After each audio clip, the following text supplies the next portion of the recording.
Just doing the urgency here in the vision. Very so I hope you enjoyed it. It should be interesting. Yeah.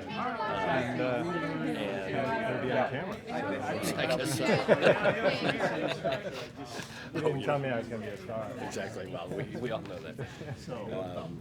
I hope so. And yeah, I mean, a lot to catch up on, but things good. Just focusing on this thing here.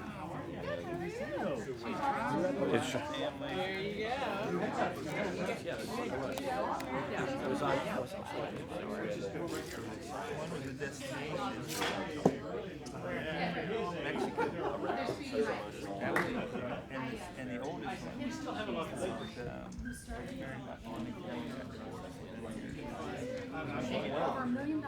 I got obesity. You got a really Legos. And of course I went, oh, I got to take one. I'm going to see him. That's right. Well, I anticipated that. The reason Kind of like this. we didn't pay that guy. Yeah, I know the one you're talking about. He does well. He does well. He does well. No, we do so much. We do so much testing. You know, focus group testing with children. Until we get super excited, you know. But when you have an experience like that, you just go, oh, wow. Yeah. And that is a huge deal. Yeah. I thought it was great. I thought it was Super. great. Thanks. Yeah. So how's the Are we? It's good when I'm there. I've been there. No, so anywhere Our you big want. thing now is it's all about the public. Rest and everything happened. I thought, When I saw you, Lisa was just about 45 minutes from north to there. You're being recorded now, so That would be so good. great. Yeah. Come hear all about your adventures. You're here even on the plane and trains and Hitting people up for money. Well, that's a good thing. You getting anything? anybody saying yes? Yeah. Right. That's the key. People saying yes.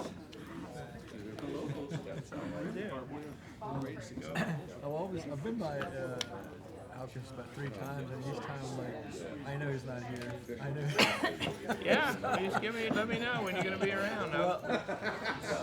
Check it out.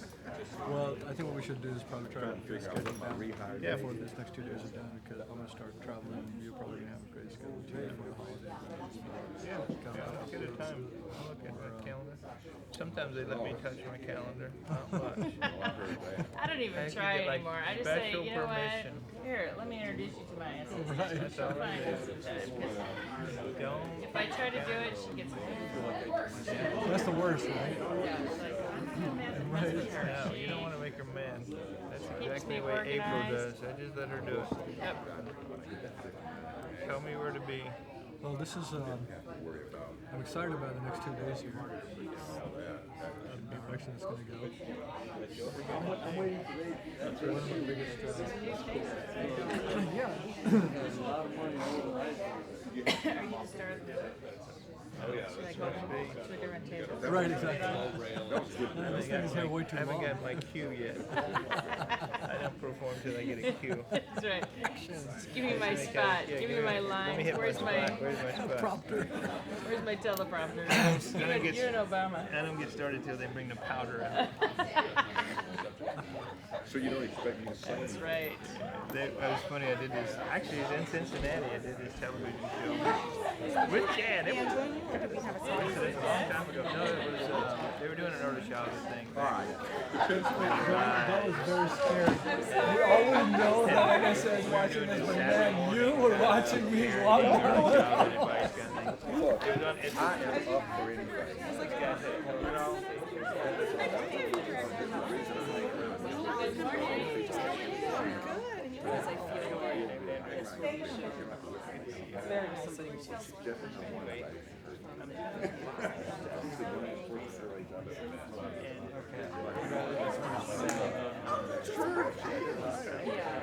I'm just thinking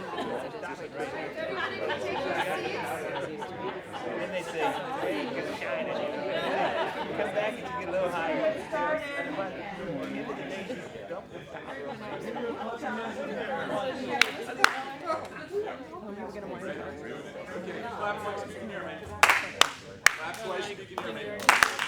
Oh, that's so good. All right, welcome everyone. Kelly's going to get us started. Thank you. All right. Well, so welcome to everybody here. It's so good to see all of you, and welcome to the sixth and final meeting of phase one of the Reimagining, or of the Reimagining Education Project. So we're thrilled to have all of you here. We've got a few people who are going to be trickling in this morning. And we also have some new faces that we're really pleased to have join us for this meeting. So we've got Jean Wilhoit and Linda Pittenger from the University of Kentucky Innovation Lab. We've got Rich McKeon from the Helmsley Trust. And is John Wright? John Wright, yes. Oh, they're here, sitting down from the NEA. So welcome. And they've all been briefed and caught up and have been in conversations over periods of time, actually, with us as we've been developing the vision. So I'm sure we will make them feel right at home and able to participate this. Oh my God, and Johnny Vilsaca, oh my goodness. So yes, from the Texas Association of School Administrators. My apologies, one of our very special guests. So welcome. And they are going to have, we're going to be hearing from Jean and Johnny later today about the innovative work that they've been doing that's very consistent with the vision, which is why they are here joining us. So I'm just going to give a very brief context for the meeting. For those of you who have been to all of these meetings, a lot of what I'm going to say is not new, but because we have new guests. But just to remind everybody and ground everybody that in the intended project outcomes. So we started this journey together to create a shared, powerful vision of extraordinary education for the next generations of American children, to map key pathways to realize this vision, define the essential actions and actors needed to begin moving forward, and launch a partnership of leaders committed to realizing this vision together. So we are finally to the end, and you can actually see that we have been following this. Although we might use different words today than we started out with, but we are here at the final bullet. So today, the meeting outcomes. So we're going to finalize our work on the shared vision, right, as represented in the document that conveys the new paradigm and the future for education. So that is the document that all of you have contributed to, been given your feedback on, et cetera. We're going to engage with additional partners who are already on the journey toward the future we are all committed to, hence our special guests here today. The work that is already underway. We're going to brainstorm strategies for sharing the vision, amplifying pioneers' work to date, catalyzing more experimentation, removing barriers, and connecting pioneers to all of the above. We're also going to complete this phase of the... We're going to do something. I don't think we want to join. You don't have that memorized? Infinity Wi-Fi. Hold on a second. There we go. We're back. And this is the completion of this phase of work together. And so we are going to have a celebration of the work and where we've come to date, and celebrating who we've been for each other as partners in reimagining education, who we are now as a commitment to the future of children's learning, and what we've accomplished together in such a short time. And lastly, we're going to create momentum for next steps and commit to actions that foster the emerging field of learner-centered learning. So that is the context for this meeting. I'm going to give a little further context for the meeting, but I'm going to turn it over to Alan to get us connected. Great. Good morning. Okay, perfect. So there's a question up here that I'm going to ask you all to engage in at your tables. So since you're reading it, I'll read you the question, and then I'm going to talk about why we're asking it. What do you say would be possible for kids if the education system we are imagining were put in place? So this is now from the kids' point of view, is the request for this connection question, is to think from what's possible, picture a kid or yourself as a kid or one of your kids or a kid that touches you, and how would this be for them? What would be possible for those kids? So why are we going to have this conversation to start the meeting, as we call it a connection? And if you were at the dinner last night, or even if you weren't, Marla's already connected to everybody. So welcome. So if you were at the dinner last night, you would have had the experience of being like, we're really connected to each other. And that's a kind of social connection and a camaraderie of colleagues. The kind of connection we're going to create to begin the day is the connection at the level of who we are as human beings and what we're committed to. And, you know, we don't start a lot of days that way. So it's a precious thing to take 10 minutes. It's going to take 10 whole minutes to be connected to each other as human beings up to something together, to fulfill a purpose together in the next 2 days. A purpose designed to change the future for every kid in this country, right? So that's what we're up to. And who are we to be up to that? Why do we have the authority to be up to that? It's how big our commitments are. Who we are as commitments is what puts us at this table. So, in small groups, at your table, the process of getting connected is to let each person at the table answer a connection question. Many of you have done this at each meeting. If you haven't done it before, we go around the table, and the job of everybody, and each person gets a chance to answer, and the job of everybody else is to really get what that person's saying without interrupting them or telling them what they ought to be saying, right? So this is a real chance to listen to each other and really get connected to who you're with. So take 10 minutes right now at your tables. What do you say would be possible for kids if the education system you are imagining were put in place? Do that now. Hey, Mark. Morning, Jean. How are you? Well, you? Oh, and there's going to be the microphone that's going to stand over us. They just want to know what you're saying, Giselle. That's the important part. That's right. So then let me start. That's right. That's what right. would be That's right. possible for kids would be to reach, for each child, to reach his or her potential, no matter what that is, regardless of, but it's reaching the potential that is the important thing, the becoming, not the being. Each child would have the opportunity to become whatever he or she could strive to be. I like that, becoming, not the being. Yeah. I like that. I also like the fact that, as I read through the report, in this system, I think that everything becomes learning and is valued as learning, not only the time you're in the seat in the school, but we blow the walls out and we make everything a valuable learning experience. And at the same time, I love the piece around assessment. And it's assessment for learning.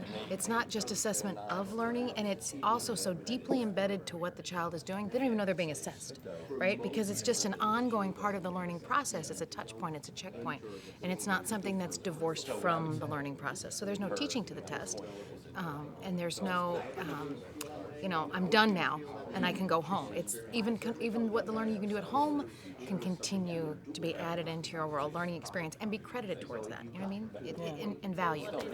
And the piece of the assessment that I know you meant to say, but you didn't, was the assessment as learning. Oh, yes, I did. I did mean to say that, yeah. And so, Giselle, I know what you meant by the becoming and not the being, so I'm not pushing back on that. I agree with that.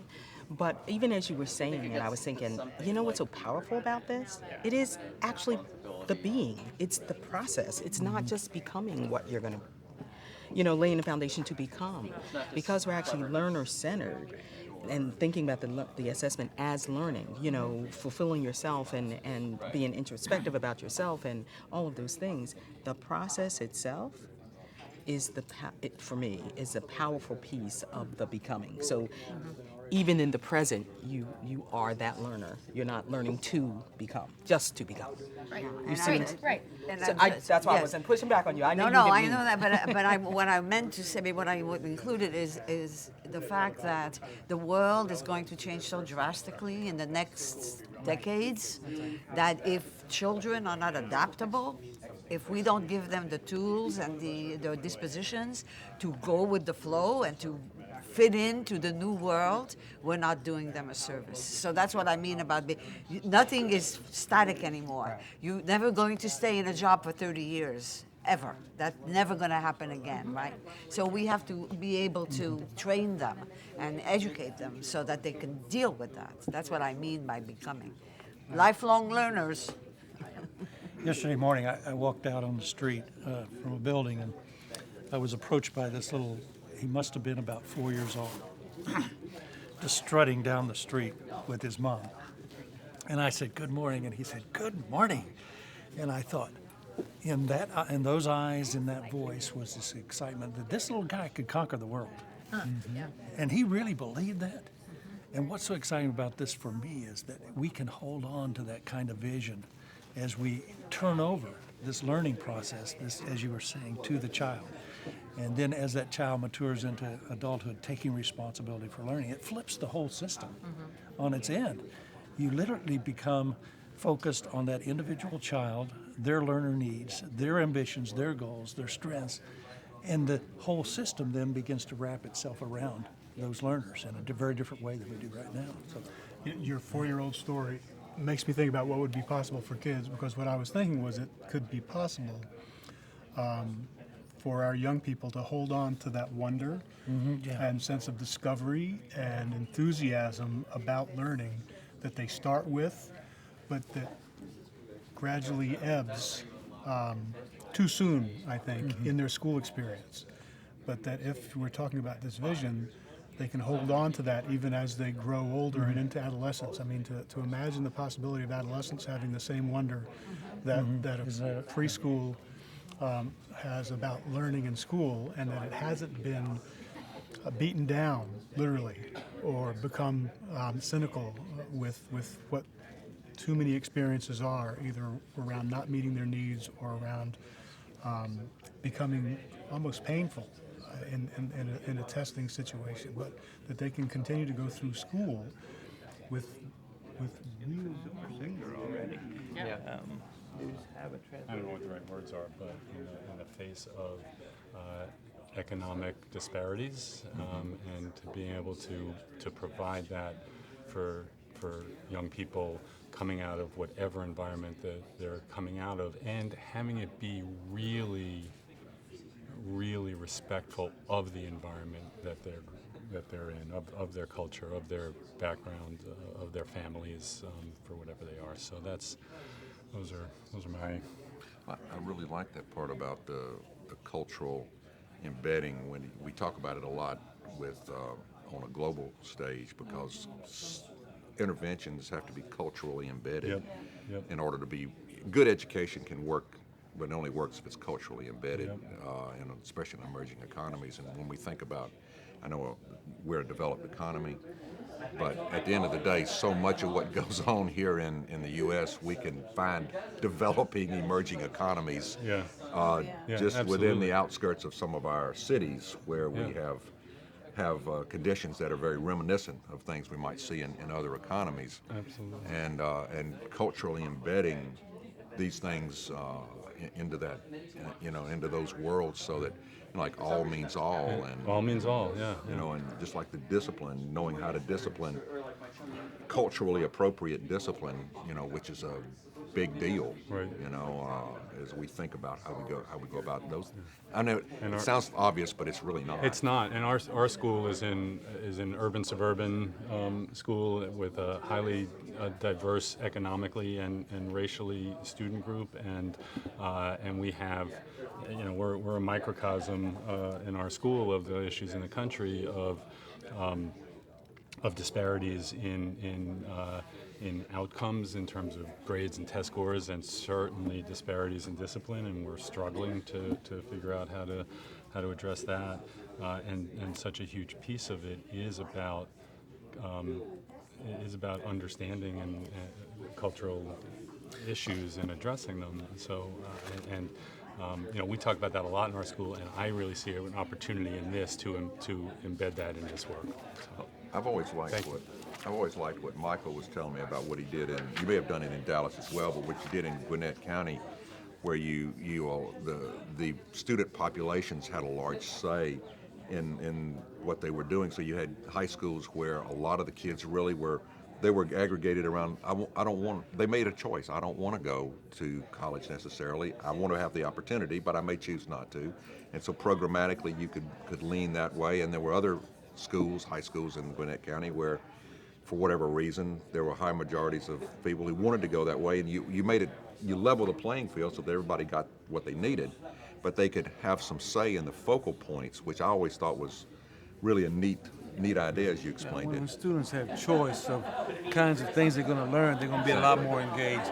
And that goes to your point of agency. Right now, in some settings, only the kids that have parents who are well off can give them that agency. But if they have those opportunities, then the students develop that agency, which makes them, even stronger learners. And so even in the document under the dispositions, they talked about agency and Right. self-efficacy. Right. And I think that's critical that we embed that.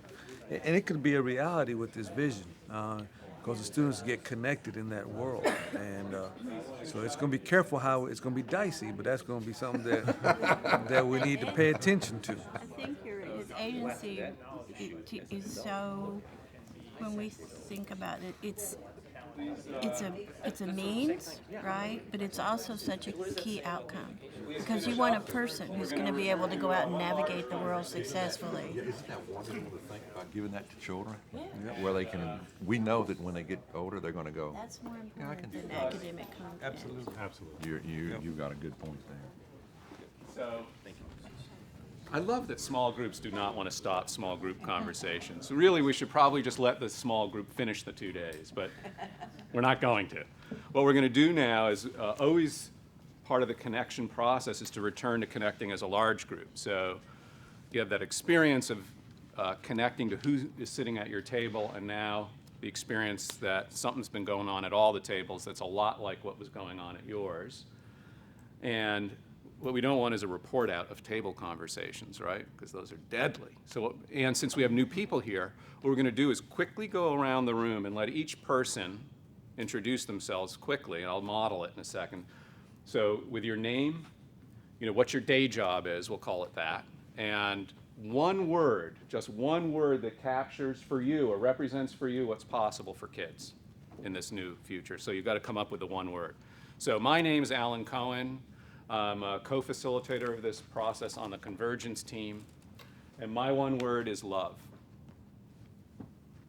Who gets to follow that? Marla. I have to be impolite and run out for a call that has to be right now. Yes. Hi, I'm Marla Uselli Kesha. My day job is assisting to the president and head of educational issues at the AFT. And my one word is possibility. Great. Awesome. Thanks, Mark. And now we'll just go right around your table. Okay. I'm Steve Robinson. I'm the president of the Southern Association of Independent Schools, and my one word is opportunity. Good morning. My name is Dwight Davis. I'm an assistant principal at Wheatley Education Campus, and I think my one word is exponential growth. It's 2 words, but hyphenated. Laura Wheatley, school leader at Capucin High School, and my one word I think would be challenge, like giving kids a challenge. I'm Rich McCann. I'm the program director of education for the Helmsley Trust, and my word would be relevance. I'm Bob O'Brien. I'm the principal of PS 75 in New York City, Manhattan, and my word was going to be relevance. It still is. It's double squared. I'm Giselle Huff, the executive director of the Jacqueline New Foundation, and my word is empowerment. I'm Gene Wilhoit. I'm with the Center for Innovation at the University of Kentucky. My word is possibilities. I'm John Wright from the Center for Great Public Schools at the National Education Association, and my one word is wonderment. Your turn, Miss. My name is Becky Pringle. I am the vice president of the National Education Association, and my one word is inspired. My name is Maddie Fennell, and I am a literacy coach in Omaha, Nebraska, and a classroom teaching ambassador fellow with the U.S. Department of Ed, and my word is delight. Peter. I went. Your turn, Peter. You need me to go again? There you go. No.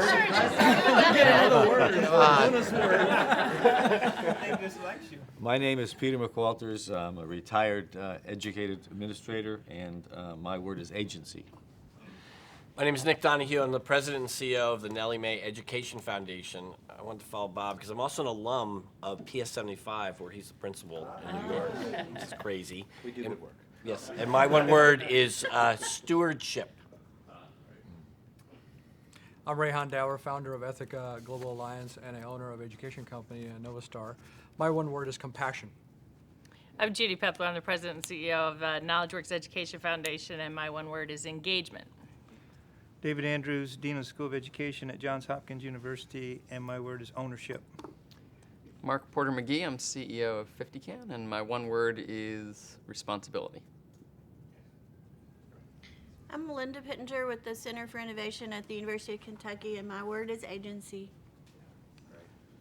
Johnny Veselka, Executive Director, Texas Association of School Administrators, and my word, seconding engagement.